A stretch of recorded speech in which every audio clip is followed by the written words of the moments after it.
Hi guys, welcome back to Guruji Uttarakhandi and Vidashri learning classes में आपका स्वागत है। तो गाइज जो आज के सेशन में हम बात करने वाले हैं वो ये है कि जो रीजनिंग के आपके टॉपिक्स हैं, हम बात कर रहे हैं यहाँ पे डीएलएड एग्जाम की। और डीएलएड एग्जाम में आपको पता है कि आपके यहाँ पे 4 सब्जेक्ट्स हैं, जैसे कि आपका teaching aptitude, GK, reasoning and maths, correct. तो आज हम बात करने वाले हैं यहाँ पे आपका रीजनिंग वाले सिलेबस की। तो अगर आप यहाँ पे नए स्टूडेंट हैं, यानी पहली बार रीजनिंग के सिलेबस को देख रहे हैं, तो ये वीडियो आप ही के लिए है और इस वीडियो को आप एंड तक देखिएगा। तो यहाँ पे साइड में आपको यहाँ पे रीजनिंग के टॉपिक्स दिख रहे होंगे कि कौन कौन से टॉपिक आपके सिलेबस में हैं, वो सारे टॉपिक आपको यहाँ पे दिख रहे होंगे। और यहाँ पे किस तरह से आपको टॉपिक की शुरुआत करनी है उसके बारे में हम यहाँ पे कुछ बात करने वाले हैं।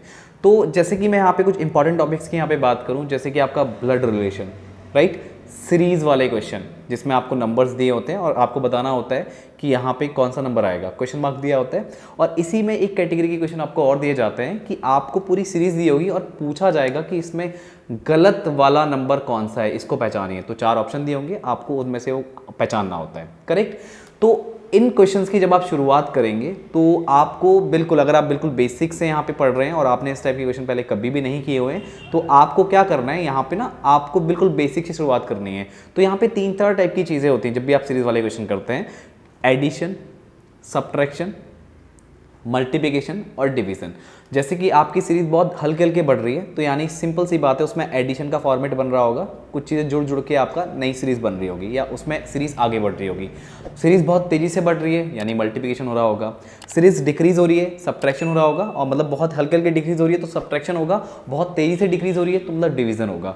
और यहाँ पे आपको कॉम्बिनेशन कुछ ऐसे भी मिलेंगे जहाँ पे एडिशन भी आपको करना होगा और मल्टीप्लिकेशन भी करना होगा, दोनों चीज़ें साथ में होती हैं। इसी तरह आपका यहाँ पे मल्टीप्लिकेशन और सब्ट्रैक्शन वाला केस भी साथ में होता रहता है। तो ये कॉम्बिनेशन में बनते रहते हैं, बहुत सारे कॉम्बिनेशन बनते रहते हैं। तो आप जब बेसिक से क्वेश्चन की शुरुआत करेंगे तो स्टार्टिंग में आपको क्वेश्चन इसके बहुत ज़्यादा आसान आसान लगेंगे, बट क्या होगा, जैसे ही थोड़ा सा आप इसमें आगे बढ़ेंगे तो आपको ना लॉजिक थोड़ा सा देर में समझ में आएगा, या आप बिल्कुल भी एक बार में क्वेश्चन देख के उसका लॉजिक नहीं पकड़ पाएंगे। तो इसीलिए आपको ना थोड़ा सा इसमें रेगुलर रहना है, क्योंकि जब भी आप रीजनिंग का पेपर देंगे तो यकीन मानिए काफ़ी क्वेश्चन आप उसमें कर लेंगे, बट यहाँ पे काफ़ी क्वेश्चन से काम नहीं बनने वाला। मेरा मतलब यह है कि अगर आपके पास 30 से 40 क्वेश्चन आपके पेपर में आते हैं, एक एग्जांपल ले रहा हूँ मैं, जनरली एक आपको एग्जांपल के तो समझाने की कोशिश कर रहा हूँ कि अगर 40 क्वेश्चन आपके पेपर में आ रहे हैं और 15-20 क्वेश्चन कर पा रहे हो तो उससे काम नहीं चलने वाला है। बात यह है कि 40 में आपको 35 से ऊपर क्वेश्चन करने ही करने हैं, और बल्कि अगर डीएलएड एग्जाम की बात की जाए तो आपको सारे ही क्वेश्चन करने हैं। तो यहाँ पे आप अगर पेपर में बिना किसी तैयारी के साथ जाते हैं तो आप 15-20 क्वेश्चन तो कर लेंगे अगर आपके पास 40 क्वेश्चन है तो, बट बात है सारे क्वेश्चन करने की। तो आपको क्या करना होगा, जितने भी आपको सिलेबस में टॉपिक दिख रहे हैं उन सारे टॉपिक्स को पहले आप बेसिक तौर पे कर लीजिए।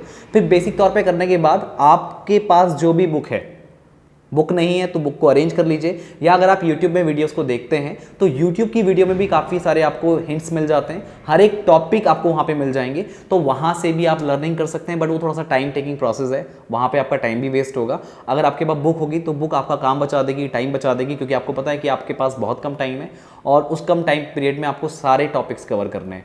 तो वहाँ पे क्या होगा, पहले जब आप बेसिक क्वेश्चंस करेंगे बहुत कम टाइम लगेगा, लेकिन धीरे धीरे जब आगे बढ़ेंगे तो उसमें ना चीज़ें थोड़ी सी टफ होती चली जाती हैं। और अगर आप सोच रहे हैं कि नहीं आप एक दिन में ही रीजनिंग के इस टॉपिक को खत्म कर देंगे तो आप बिल्कुल गलत सोच रहे हैं, ऐसा बिल्कुल भी नहीं होता है।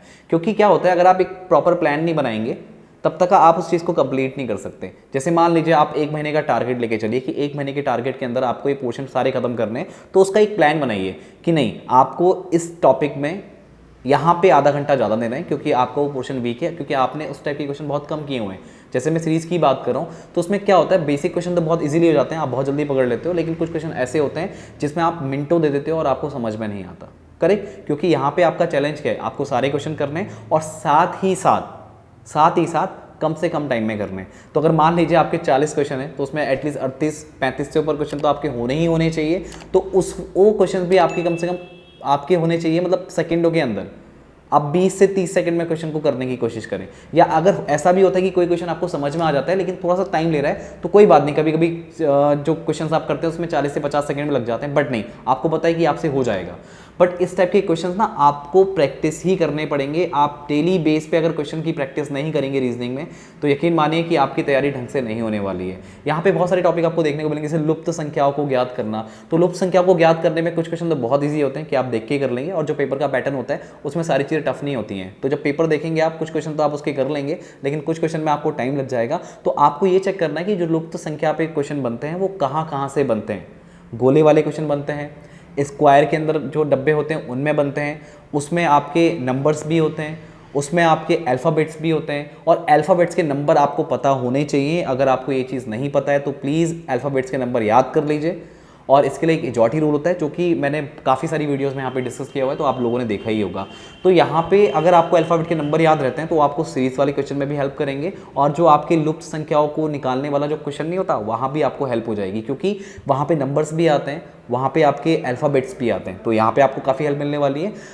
और आगे की चीज़ों की मैं यहाँ पे बात करूँ तो यहाँ पे जैसे कि रक्त संबंध यानी ब्लड रिलेशन वाले जो क्वेश्चंस होते हैं, वहाँ पे क्या होता है, आपको बेसिक रिलेशन पता ही होते हैं। जैसे आपकी फैमिलीज़ हैं, अपनी फैमिली को रिलेट करके आप रिलेशन याद कर सकते हैं।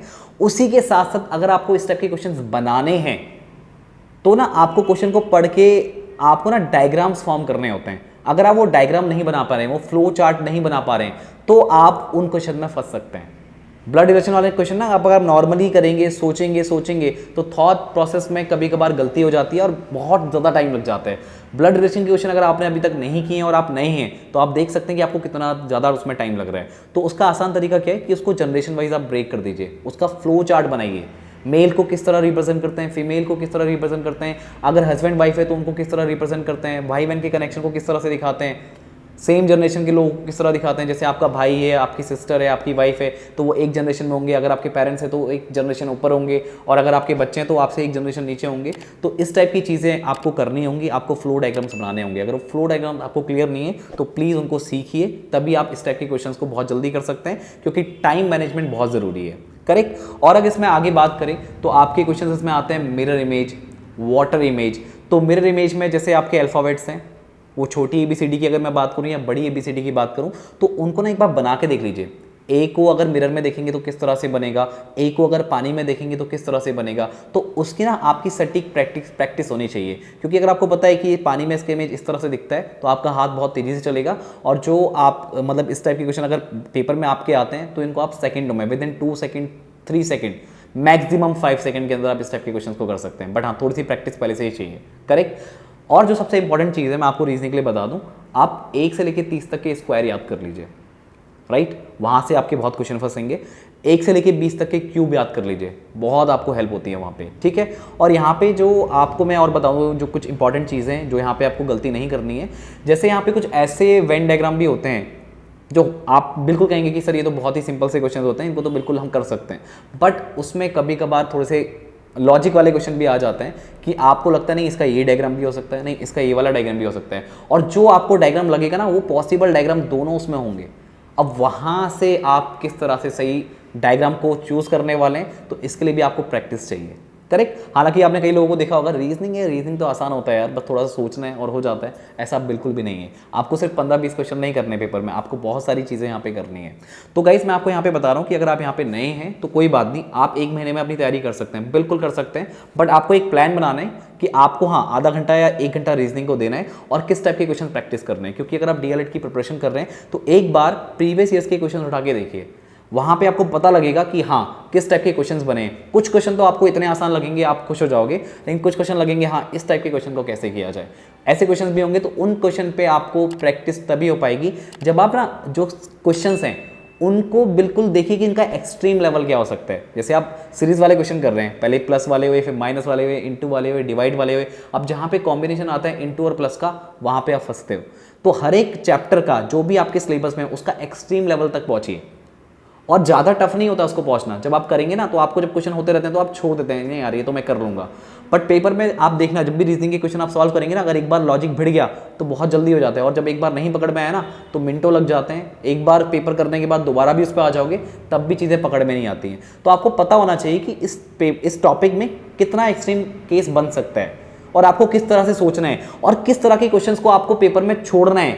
क्योंकि ऐसा होता है ना, जब आप रीजनिंग क्वेश्चन प्रैक्टिस करते हो या वहाँ पे पेपर में करना स्टार्ट करते हो तो वहाँ पे आपको ना पता नहीं लगता, आपको लगता नहीं ये मैं कर सकता हूँ, तो आप उसमें टाइम देते देते 5 से 10 मिनट भी कभी कभी चला जाता है, उसमें पता नहीं लगता कि आपको टाइम चला गया इतना। तो उस टाइप को जब आप क्वेश्चन प्रैक्टिस कर लोगे ना तो आपको पता लग जाएगा कि इस क्वेश्चन को मैं अभी छोड़ देता हूँ क्योंकि इसमें टाइम लगता है, इसको मैं बाद में करूँगा। तो ये पता होना भी बहुत ज़रूरी है। तो ये कब पता लगेगा, जब आपका पूरा प्रॉपर प्लान तैयार होगा। तो सबसे पहले मैं आपको यहाँ पे राय देता हूँ कि किस तरह से आपको करना है। आप पहले टॉपिक्स देखिए, आपके कौन कौन से टॉपिक्स हैं, और उनमें देख लीजिए कि आसान टॉपिक कौन से हैं, तो पहले उनको निपटा दीजिए और उनका एक्सट्रीम लेवल आप देख सकते हैं, पता लग जाएगा आपको, हाँ इससे ऊपर तो क्वेश्चन बनने वाला नहीं है, और अगर इससे पेपर में क्वेश्चन आता है तो बहुत आराम से कर लोगे।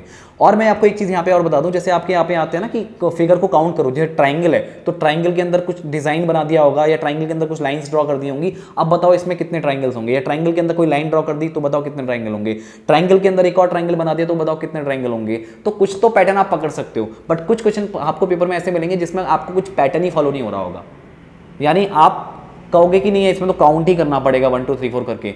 तो जहां पे आपको लगता है कि आपका क्वेश्चन काउंटिंग का गलत हो सकता है तो उसको मत पकड़िए, सबसे लास्ट में कीजिएगा उसको, क्योंकि फिगर वाले क्वेश्चन अगर बिल्कुल पैटर्न बेस्ड आ गए, कुछ तो पैटर्न बेस्ड मिल जाएंगे आपको, लेकिन अगर पैटर्न बेस्ड आ गए बहुत आराम से हो जाएंगे। अगर पैटर्न बेस्ड नहीं आए तो उसको छूना भी नहीं है। अभी जब टाइम मिले लास्ट में तब अपने हिसाब से देखिएगा, तब काउंट करके देखिएगा, उसमें टाइम दीजिएगा, क्योंकि ऐसे क्वेश्चन जो फिगर वाले होते हैं ये बहुत कभी कभार टाइम खा जाते हैं और आपका बहुत टाइम वेस्ट हो जाता है। तो इन क्वेश्चन से किस तरह से डील करना है आपको तभी पता लगेगा जब आपने बहुत सारे पैटर्न्स देखे होंगे और बहुत सारे क्वेश्चंस का आपको आइडिया होगा।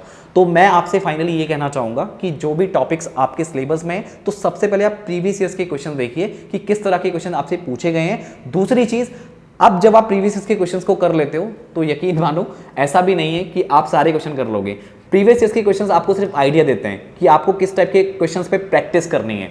तो अगर आप वहाँ पे प्रीवियस ईयर्स के क्वेश्चन देखोगे आपको आइडिया लग जाएगा और उसके बाद आपको अपनी प्रैक्टिस स्टार्ट कर देनी है। और अगर आपके पास 1 महीना है तो 1 महीने में आप डीएलएड की रीजनिंग बहुत ही आराम से कर सकते हो, बिल्कुल भी उसमें कोई टेंशन की बात नहीं है। तो आपको अगर कुछ टॉपिक्स में कंफ्यूजन है तो यूट्यूब में बहुत सारी वीडियोस आपको मिल जाएंगी। और अगर आप एक प्रॉपर तरीके से 1 महीने में अपने कोर्स को कंप्लीट करना चाहते हो तो हमारा भी एक कोर्स है जिसको कि हमने विदाश्री लर्निंग ऐप पे आपके लिए बनाया हुआ है। तो अगर आप इसकी प्रिपरेशन कर रहे हैं तो आज ही डाउनलोड कर लीजिए Vidashri learning app from Google play store. वहाँ पे आपको सारे टीचर्स के डेमो वीडियोस देखने को मिल जाएंगे, वहाँ पे आप सारे डेमो वीडियोस देख सकते हैं। और अगर आपको लगता है कि डेमो वीडियोस आपके लिए फ्रूटफुल हैं तो आप इसी ऐप के थ्रू हमारे इस कोर्स को भी परचेस कर सकते हैं। और भी अगर आपके कोई डाउट है रीजनिंग के टॉपिक के रिगार्डिंग तो जो भी आपके क्वेश्चंस हैं तो आप कमेंट सेक्शन में उनको लिख दीजिए। तो नेक्स्ट वीडियो में मैं उनसे रिलेटेड कुछ आपकी क्वेरीज को यहाँ पे सॉल्व आउट करने की कोशिश करूँगा। और यहाँ पे डिस्क्रिप्शन में आपको एक नंबर दिख रहा होगा, अगर आपकी कोई क्वेरीज हैं, कोई डाउट्स हैं तो आप उन नंबर पे कॉल करके अपने यहाँ पे डाउट्स पूछ सकते हैं। तो गाइस मैं मिलता हूँ आपसे नेक्स्ट वीडियो में। आज की इस वीडियो में इतना ही। Thank you.